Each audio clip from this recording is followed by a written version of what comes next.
حضرت بلال حبشی، اللہ اکبر، کون نہیں جانتا؟ حضرت بلال کو سب جانتے ہیں نا، سب جانتے ہیں نا۔ حضرت بلال حبشی جب آپ ایمان نہ لائے تھے، جب آپ ایمان نہ لائے تھے، امیہ کے یہاں غلام تھے، غلامی کرتے تھے امیہ کی، اور دن رات ان کا مالک ان سے کام لیتا، ان کا مالک دن رات ان سے کام لیتا، سونے نہیں دیتا تھا۔ جب حضور نے اعلان نبوت بھی نہ کیا تھا، اس وقت کا ایک واقعہ ہے کہ جب بلال حبشی رات میں بیٹھ کر کے رو رہے تھے، حضور کا گزر ہوا۔ استاد زمن کہتے سرے بالی انہیں رحمت کی ادا لائی ہے، حال بگڑا ہے تو بیمار کی بنائی ہے۔ پوچھے بلال کیا بات ہے؟ کہا میرا مالک امیہ مجھ سے بہت کام لیتا ہے، مجھے سونے نہیں دیتا۔ حضور نے کہا بلال لا تیرا کام میں کر دیتا ہوں، تو جا کے سو جایا کر۔ اتنی محبت کرتے۔ پھر جب حضور نے اعلان نبوت کیا، بلال حبشی نے کلمہ پڑھا۔ جب کلمہ پڑھا تو ان کا جو مالک تھا امیہ، وہ ان پر ظلم کرتا، کوڑے مارتا، کوڑے مارتا، اور جب کوڑے مارتا تو بلال پر جب چابک پڑھتے تو بلال احد احد کہتے، حضور کا کلمہ پڑھتے، احد احد کہتے۔ ایک مرتبہ بلال پر چابک پڑھ رہے تھے اور مصطفیٰ کریم ادھر سے گزر رہے تھے۔ حضور نے بلال پر پڑھتے ہوئے چابک دیکھے، حضور نے دعا کے لیے ہاتھ اٹھا دیا، اللہ کوئی میرے بلال کو آزاد کروا دے تو اللہ اسے جنت سے آزاد کر دے گا۔ اتنا سننا تھا کہ یار غار مصطفیٰ محب رسول بھاری قیمت دے کر کے بلال کو آزاد کرایا۔ امیہ سے کہا بلال کو بیچو گے؟ کہا جی بیچیں گے۔ کتنے میں؟ کہا کہ مجھے نقدی بھی چاہیے، ریشم بھی چاہیے، یہ بھی چاہیے، غلام بھی چاہیے، وہ بھی چاہیے، سب کچھ دیا حضرت ابوبکر نے بلال کے بدلے میں۔ امیہ نے کہا کہ ابوبکر میں تجھے بڑا دانا سمجھتا تھا، بہت ہوشیار سمجھتا تھا، لیکن بلال کو لینے میں تمہیں گھاٹا کھایا۔ یہ غلام کوئی کام کا تو نہیں ہے، اس کا رنگ بھی کالا ہے۔ تو حضرت ابوبکر کہتے ہیں کہ تو بلال کا رنگ دیکھتا ہے، میں بلال کا دل دیکھتا ہوں، بلال کے دل میں میرے آقا کی محبت ہے وہ دیکھتا ہوں۔ بلال کو چھڑا لائے اور کہتے یا رسول اللہ میں نے بلال کو چھڑا لیا۔ حضور نے کہا کہ ابوبکر جا، اللہ تجھے جنت سے آزاد کرے، جہنم سے آزاد کرے۔ اللہ اکبر۔ حال یہ تھا کہ بلال حبشی اب حضور کے قدموں میں رہتے، حضور کے قدموں میں رہتے۔ اب تو بلال کے وارے نیارے ہو گئے۔ حضور گھر میں رہتے، چوکھٹ پر بلال بیٹھے رہتے، حضور مسجد میں ہوتے، چوکھٹ پر بلال، حضور محفل میں ہوتے، بلال جوتیاں لے کر کے کھڑے رہتے۔ اللہ اکبر۔ بلال کا حال یہ ہو گیا کہ بس حضور ہی کی خدمت، سب کے گھر بار ہے، بلال کا کوئی گھر بار نہیں، سب کی فیملی ہے، بلال کی کوئی فیملی ہے۔ بلال کو تو بس حضور کی چوکھٹ، اور رات کو سوتے بھی نہیں کہ حضور کس وقت پکار لیں اور میں لبیک کہہ دوں۔ بلال کا حال یہ تھا۔ اللہ اکبر۔ کیسے عاشق تھے بلال، سارا دن حضور سے محبت، اور کوئی کام ہی نہیں، صرف حضور کو دیکھنا دیکھنا دیکھنا۔ ایک مرتبہ جب فتح مکہ کا وقت آیا، جب اذان کا وقت آیا تو حضور نے کہا کہ بلال کو اذان کے کلمات سکھا دو، اور بلال ہی اذان کہے۔ اب جنگ میں بلال اذان پڑھے، امن میں بلال اذان پڑھے، صحرا میں بلال اذان پڑھے، چوکھٹ پہ بلال اذان پڑھے، ہر جگہ بلال حبشی سے ہی اذان پڑھوائی جاتی۔ ایک وقت ایسا آیا کہ جب فتح مکہ ہوا اور حضور مکہ مکرمہ تشریف لائے، اور حضور کے قبیلے والے اس دن، حضور کے قبیلے کے کچھ لوگوں نے کلمہ پڑھا، تو آج حضور اپنے قبیلے والوں سے گفتگو کر رہے تھے اور ان پر رحم، ان کی تالیف قلبی کے لیے حضور زیادہ فرما رہے تھے۔ تو حضرت بلال حبشی نے سوچا کہ شاید آج حضور مجھے اذان کے لیے نہیں کہیں گے، ظہر کا وقت ہو گیا تھا، کہ شاید آج حضور مجھے اذان کے لیے نہیں کہیں گے، شاید آج حضور اپنے ہی کسی رشتہ دار یا حضور اپنے ہی کسی خاندان کے فرد سے اذان پڑھوائیں، شاید مکہ والے، قریش والے حبشی کے منہ سے اذان سننا پسند نہ فرمائیں گے۔ لیکن جب حضور کا غلام یہ سوچ رہا تھا تو حضور نے کہا بلال این بلال، بلال کہاں ہو؟ بلال سامنے آئے۔ حضور نے فرمایا بلال جب ہر جگہ تو نے ہی اذان پڑھی ہے تو آج بھی تو ہی اذان پڑھے گا، اور پھر سن بلال، کسی کے کندھے پر پیر رکھ، کعبے کی چھت پہ چڑھ جا۔ بلال آج تیری دنیا شان دیکھ لے، تجھے حالت اسیری میں بھی دیکھا ہے، حالت مختاری میں بھی دیکھ لے، لوگوں نے امیہ کے کوڑے کھاتے ہوئے دیکھا ہے، مصطفیٰ کی شفقتیں بھی دیکھ لیں آج۔ مولا علی کے کندھے پر پیر رکھا، کعبے کی چھت پہ چڑھ گئے، کہنے لگے، حضور فرمانے لگے کہ بلال اذان پڑھو۔ بلال حبشی کہتے ہیں یا رسول اللہ، ہر اذان میں تو رخ کعبے کی طرف کیا، آج رخ کدھر کروں؟ حضور فرماتے تجھے اختیار ہے، تو جدھر چاہے رخ کر لے۔ ہر اذان میں، ہر وقت کی اذان میں بلال کا رخ کعبے کی طرف تھا، لیکن آج جب حضور نے کعبے پہ چڑھا دیا تو بلال کا رخ کعبے کی طرف، حضور کی طرف رخ کر کے بلال نے بتا دیا کہ ہم کیا سمجھتے ہیں رسول اللہ کو، ہم کیسی محبت کرتے ہیں اللہ کے نبی سے۔ لیکن ایک وقت ایسا آیا کہ جب حضور کا وصال ہو گیا، جب حضور قبر انور میں تشریف فرما ہو گئے، تو بلال کا حال یہ ہو گیا کہ مدینہ منورہ کی گلیوں میں بلال بالکل اپنی خبر نہیں ہے، کسی کا کندھا پکڑتے ہیں، بتاؤ حضور کہاں ہے، حضور کہاں ہے؟ لوگ کہتے بلال صبر کرو، بلال صبر کرو، حضور مزار انور میں آرام کر رہے ہیں، حضور مزار انور میں آرام کر رہے ہیں۔ لیکن صبر نہ آتا، روز کسی نہ کسی سے پوچھتے، گلیوں میں گھومتے، ادھر ادھر رہتے، نہ کھاتے نہ پیتے، بس لوگوں سے یہی پوچھتے، لوگوں حضور کہاں ہے، حضور کہاں؟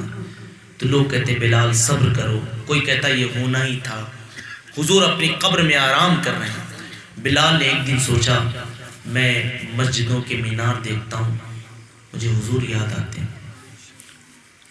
لوگوں کے غلاموں کو دیکھتا ہوں تو اپنے آقا یاد آتے ہیں کہ میں بھی اپنے آقا کی یوں ہی غلامی کیا کرتا تھا۔ مسجد نبوی کے در و دیوار دیکھتا ہوں، حضور یاد آتے ہیں، مدینہ منورہ کی محفلیں دیکھتا ہوں، حضور یاد آتے ہیں، مجھے اب مدینے میں نہیں رہنا، اس لیے کہ جب مجھے حضور نہ دکھیں تو مجھے مدینہ چھوڑ دینا چاہیے۔ مدینہ چھوڑ دیا، ملک شام ہجرت کر گئے۔ ملک شام میں بھی بلال کا حال یہ کہ بس فرائض و واجبات کی ادائیگی، اور پھر گھر واپس آتے ہیں، روتے ہیں، صرف رونا رونا رونا۔ کوئی کہتا بلال رو رو کر آنکھیں کھو دو گے، کہا وہ آنکھیں بھی اب نہیں چاہیے جو حضور کو نہ دیکھیں، وہ آنکھیں بھی اب نہیں چاہیے۔ ایک دن بلال خوب روئے اور کہا یا رسول اللہ اپنے بلال کی خبر لینا، اپنے بلال کی خبر لے۔ اور روتے روتے آنکھ لگی تو کیا دیکھا کہ حضور سامنے سے تشریف لا رہے ہیں۔ بہت خوش نصیب ہیں وہ آنکھیں جو حضور کا جلوہ دیکھتی۔ حضور سامنے سے تشریف لا رہے ہیں اور حضور نے بلال سے کہا بلال مجھ سے ناراض ہو، مجھ سے ناراض ہو؟ بلال خواب میں تڑپ گئے، حضور کے قدموں میں لیٹ گئے، یا رسول اللہ آپ سے کوئی ناراض ہو کر مومن کیسے ہو سکتا ہے؟ آپ سے کوئی ناراض کیسے ہو سکتا ہے یا رسول اللہ؟ میری جان، میرے ایمان کی جان، آپ ہی تو نہیں دکھتے، حضور آپ نے ہی تو چہرہ چھپا لیا، آپ ہی تو نظر نہیں آتے۔ حضور فرماتے بلال اگر مجھ سے ناراض نہیں ہوں تو میرا شہر کیوں چھوڑا، مجھ سے ملنے کیوں نہیں آتے؟ اور بات یہی ہے، کون کہتا ہے کہ مدینے مالدار جاتے ہیں؟ نہیں، جنہیں حضور بلاتے وہی جاتے ہیں۔ میں آؤں مدینے میری اوقات نہیں، اگر آپ بلا لیں تو بڑی بات نہیں۔ بلال خواب سے اٹھے، پورا گھر معطر تھا، اس لیے کہ جب بھی حضور کسی کے خواب میں آتے وہ اپنی نشانی چھوڑ جاتے۔ آقا جب بھی کسی کے خواب میں آئے اکثر ایسا ہی ہوا کہ پورا گھر مہک آئے، پورا گھر خوشبو سے معطر ہو گیا۔ بلال اٹھے، روتے روتے اونٹنی پر بیٹھے، کسی سے نہ بولنا نہ چالنا، سیدھا اونٹنی کو دوڑا رہے مدینہ منورہ کی جانب۔ آخر دل جو ہے، دل ان کا تڑپ رہا تھا، بے چین تھا۔ مفتی اعظم فرماتے یہ دل تڑپ کے کہیں آنکھ میں نہ آ جائے کہ پھر رہا ہے کسی کا مزار، آنکھوں میں کرم یہ مجھ پہ کیا ہے میرے تصور نے جو آج کھینچ دی تصویر یار، آنکھوں میں وہ نور دے میرے پروردگار، آنکھوں میں کہ جل وگر رہے رخ کی بہار، آنکھوں میں انہیں نہ دیکھا تو کس کام کی ہیں یہ آنکھیں، کہ دیکھنے کی ہے ساری بہار آنکھوں میں۔ بلال مدینہ منورہ کی جانب بڑھ رہے ہیں، رب نے کرم فرمایا، قسمت نے یاوری کی، بلال کچھ ہی پل میں مدینہ منورہ پہنچ گئے۔ کھجوروں کے درخت، نخلستان، آتی ہوئی ہوائیں، بلال ماضی میں گم ہو گئے۔ کبھی حضور کی اونٹنی کی نکیل پکڑ کر آگے آگے چلنا یاد آیا ہوگا، کبھی اپنے منہ کا نوالہ نکال کر کے بلال کے منہ میں کھلانا یاد آیا ہوگا۔ بلال کو وہ محفلیں یاد آتی کہ یہ وہی شاہراہیں تھی کہ حضور آگے چلتے میں پیچھے چلتا، آگے گندگی ڈال دی جاتی تو میں ہی صاف کرتا، حضور بیٹھ جاتے میں جوتیاں لے کر کھڑا رہتا۔ بلال کو ہر وقت حضور یاد آتے، ہر ساتھ یاد آتے۔ آگے بڑھے، مسجد نبوی کے پاس اونٹنی روکی، اونٹنی سے اترے، کسی سے پوچھا حضور کہاں ہے؟ لوگوں نے آج کئی دن کے بعد بلال کو دیکھا۔ بلال کیسے ہو؟ کہا چھوڑو، یہ بتاؤ حضور کہاں ہے، یہ بتاؤ حضور کہاں ہے۔ جب صبر کا پیمانہ لبریز ہو گیا تو ایک صحابی نے اشارہ کیا، بلال وہ دیکھو حضور مزار انور میں آرام کر رہے ہیں، حضور مزار انور میں آرام کر رہے ہیں۔ قبر کے پاس آئے، قبر سے لپٹ گئے، یا رسول اللہ پہلے بلاتے ہیں پھر پردے میں ہو جاتے ہیں، حضور آپ ہی نے تو بلایا نا، آپ ہی نے تو اپنے بلال کو بلایا، مجھ سے دو باتیں تو کر لیں۔ لیکن عاشقوں کو آزمایا جاتا ہے، عاشقوں کو آزمایا جاتا ہے۔ روتے روتے بے ہوش ہو گئے، ہوش میں لایا گیا، یار غار آ گیا، کہنے لگے بلال آج وہی اذان سنا دو جو رسول اللہ کو سناتے تھے، وہ اذان سنا دو نا۔ تو بلال نے کہا کہ نہیں، جب میں اذان دیتا تھا اشہد ان محمد رسول اللہ پہ پہنچتا تھا، حضور مسجد میں بیٹھے ہوتے تو حضور کا چہرہ دیکھا کرتا تھا، آج حضور کا چہرہ کیسے دیکھوں گا؟ بلال اذان پوری نہ کر سکے گا۔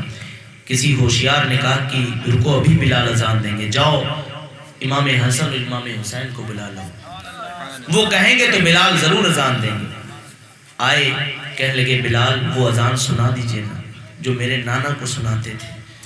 بلال نے کہا کہ اگر میں نے حضور سے یہ نہ سنا ہوتا کہ جس نے حسنین کا دل دکھایا اس نے رسول اللہ کا دل دکھایا تو کبھی اذان نہ دیتا۔ بلال اذان کے لیے کھڑے ہوئے، اللہ اکبر کہا، مدینہ منورہ میں لوگوں کی چیخیں نکل گئیں، آج مؤذن رسول آیا ہے، آج مؤذن رسول آیا ہے۔ چاروں طرف حلہ ہو گیا، بلال آئے، بلال آئے، بلال آئے۔ مدینے کے بچے اپنی ماؤں سے لپٹ گئے، کہنے لگے ماں آج رسول اللہ کا مؤذن آیا ہے تو کیا آج کی نماز پڑھانے رسول اللہ بھی تشریف لائیں گے؟ کیا سرکار بھی آئیں گے؟ تو مائیں بچوں کو سمجھاتی۔ خیر، حضرت بلال حبشی نے اذان دی، اشہد ان محمد رسول اللہ پر پہنچے تو اس جگہ پر نظر کی جہاں حضور بیٹھے رہتے تھے تو وہ جگہ خالی تھی۔ بلال بے ہوش ہو گئے، اٹھے تو سیدھا اونٹنی کو ملک شام کی طرف لے گئے۔ پوری زندگی کبھی منہ پہ مسکراہٹ نہ آئی، ایک وقت آیا کہ بلال مسکرانے لگے۔ بیوی نے کہا کہ بلال کبھی مسکراتے نہ دیکھا، آج مسکراتے ہو؟ کہا ہاں، کل میرا انتقال ہونے جا رہا ہے، روح جسم سے نکل جائے گی، قبر میں رسول اللہ کا دیدار ہوگا، اس لیے مسکرا رہا ہوں۔ موت سے لوگ گھبراتے ہیں، بلال مسکرا رہے ہیں۔ امام فرماتے جان تو جاتے ہی جائے گی، قیامت یہ ہے اب یہاں مرنے پہ ٹھہرا ہے نظارہ تیرا۔ تو حضور سے عشق کرو جیسے صحابہ عشق کرتے تھے۔ تو اپنی اولادوں کو ہمیں کیا بتانا ہے؟ حضور کی سیرت بتانی، حضور کی صورت بتانی اور صحابہ کا عشق رسول بتانا ہے۔ انشاءاللہ یہ تین باتیں اگر ہم اپنی اولادوں کو بتائیں گے کبھی ہماری اولادیں بہک نہیں سکتی۔ پھر کے گلی گلی تباہ ٹھوکریں سب کی کھائیں کیوں، دل کو جو عقل دے خدا تیری گلی سے جائیں کیوں، رخصت قافلہ کا شور غش سے ہمیں اٹھائے کیوں، سوتے ہیں ان کے سائے میں کوئی ہمیں جگائے کیوں، جان ہے عشق مصطفیٰ روز فزوں کرے خدا، جس کو ہو درد کا مزہ ناز دوا اٹھائے کیوں۔ وآخر دعوانا ان الحمدللہ رب العالمین۔